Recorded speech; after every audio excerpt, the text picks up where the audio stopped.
Assalamualaikum warahmatullahi wabarakatuh. Waalaikumsalam warahmatullahi wabarakatuh. Bismillahirrahmanirrahim.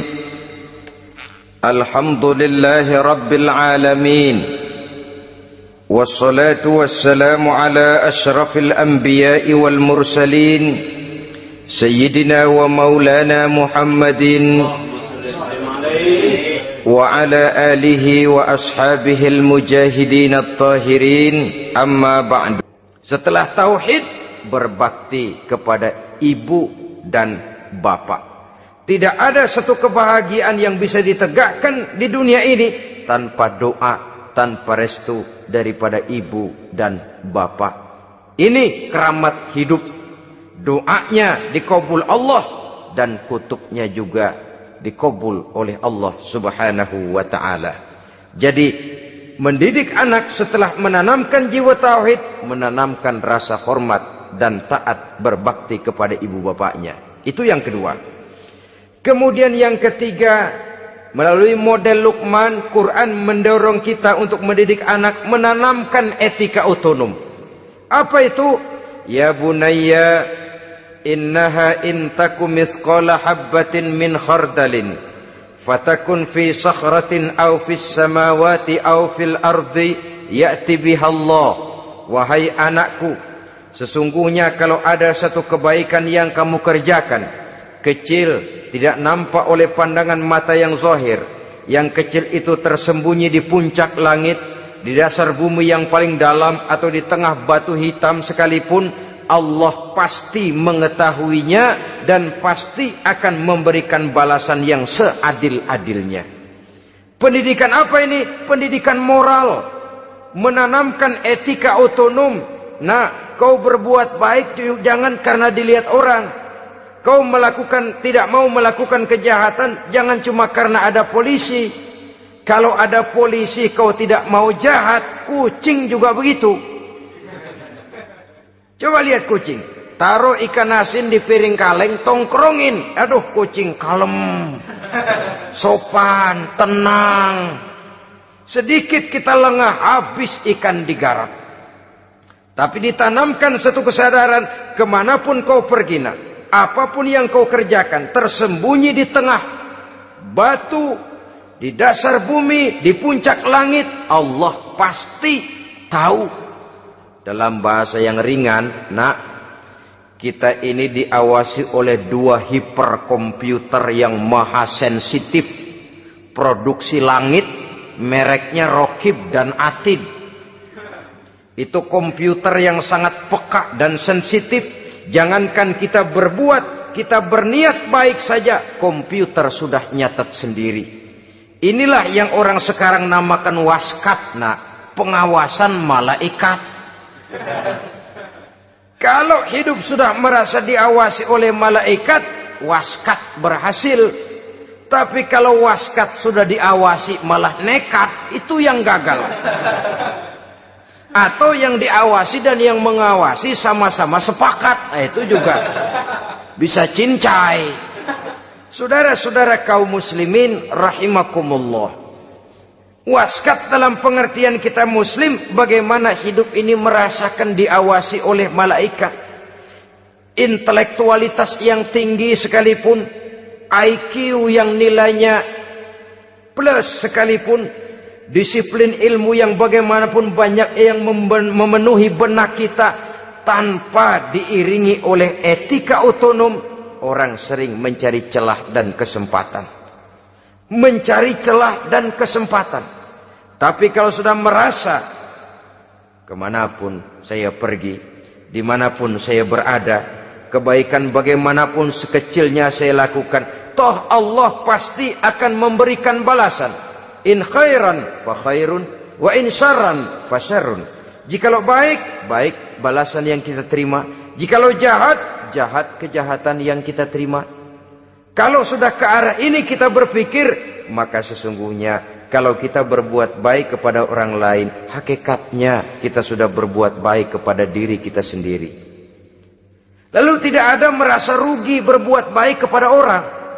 Karena manakala dia melakukan kebaikan kepada orang lain, artinya dia sudah berbuat baik untuk dirinya sendiri. Jadi setelah tauhid, kemudian berbakti kepada ibu bapak, yang ketiga baru pendidikan tentang akhlak, tentang moral.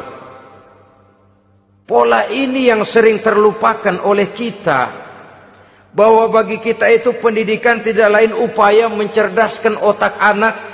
Jangan sampai sebab ini kelihatannya pembangunan makin maju, persaingan hidup makin tajam, tensi ekonomi semakin tinggi, sementara jumlah tenaga kerja dengan lapangan kerja yang tersedia jauh dari mencukupi. Jikalau tidak membekali anak dengan pendidikan yang menunjang lapangan pekerjaan, orang tua khawatir, takut sekali anaknya jadi gelandangan. Dikhawatirkannya kehidupan dunia ini, sementara dia lupa kalau anaknya bisa jadi gelandangan di akhirat. Padahal selama-lamanya gelandangan di dunia paling seumur manusia itu 60 tahun, 70 tahun lah umur orang sekarang. 70 itu sudah luar biasa itu. Tapi kalau harus menggelandang di akhirat, menjadi gelandangan di akhirat, alangkah menyedihkannya. Apakah akan kita korbankan satu kehidupan yang langgeng, abadi, cuma karena tertipu oleh fata morgana dan kamuflase? Kita korbankan yang sedikit, kita korbankan yang besar karena kita memilih yang sedikit. Dalam bahasa Al-Quran memang pernah diceritakan hidup ini hakikatnya perlombaan, saudara-saudara. Perlombaan. Dan di dalam perlombaan itu ada yang menang, ada yang kalah. Al-Quran lalu memberikan peringatan, Alhaakumut takatsur, kamu telah lalai karena berlomba-lomba memperbanyak harta, mempertinggi pangkat dan kedudukan, hatta zurtumul maqabir, sampai kamu akan masuk ke liang kubur baru sadar. Apalagi kalau nafas sudah sampai di tenggorokan. Persis Fir'aun sudah tenggelam di lautan merah, mau mampus, baru dalam sekaratnya amantu bi Rabbi Musa wa Harun. Kalau begini caranya, saya juga percaya kepada Tuhan Musa dan Harun, percaya kepada Allah. Sudah mau mati, baru amantu bi Rabbi Musa, kami percaya kepada Tuhan Nabi Musa, kata Fir'aun. Malaikat maut kesal benar, dilelepin terus di laut, mampus tuh sekalian.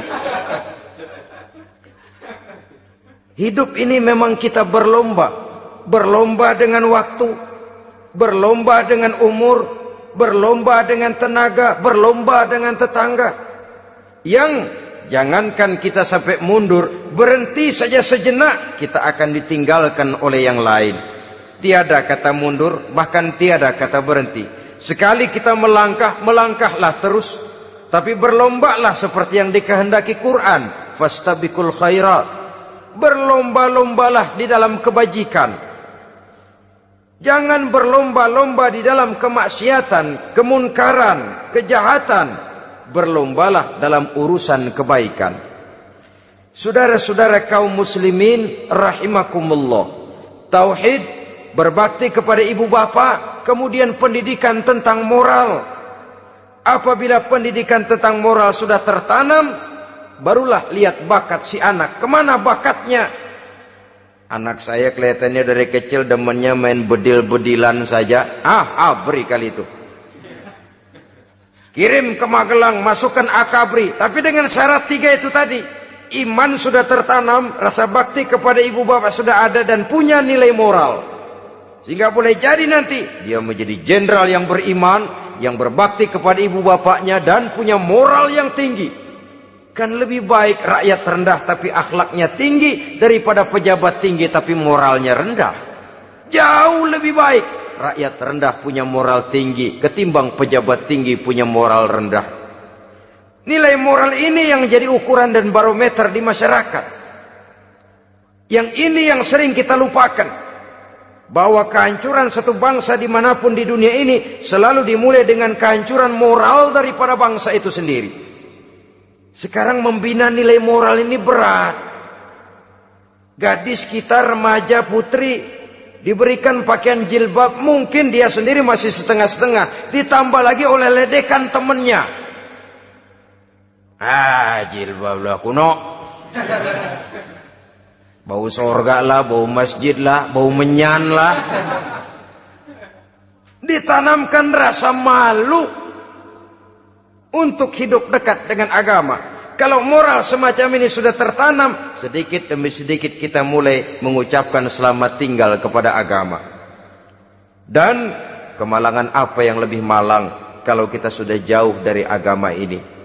Bukankah Islam telah menyelamatkan manusia dari penyakit jahiliyah dan membawanya kepada satu kehidupan yang maju dan modern?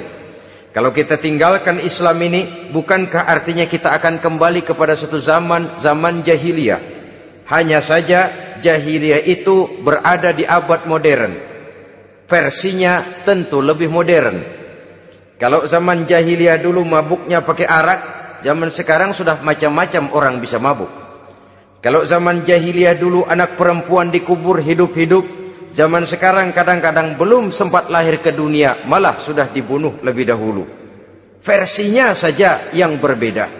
Kalau di zaman jahiliyah dahulu manusia menyembah batu yang bernama Latta, Uzza, Manat dan Hubal, di zaman jahiliyah modern sekarang ini orang sering menyembah kepala bagiannya, sering menyembah atasannya, sering menyembah komputer, sering menyembah teknologi modern yang lebih diyakininya daripada Allah sebagai keyakinan sentral di dalam hidupnya.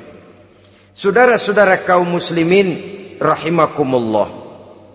Jadi yang ketiga, nilai moral yang ditanamkan kepada anak-anak kita supaya dia bisa menghadapi tantangan-tantangan hidup yang semakin berat ini dengan tetap berpegang teguh kepada nilai-nilai moral yang diwarnai oleh jiwa keimanannya yang bersumber dari ajaran agamanya.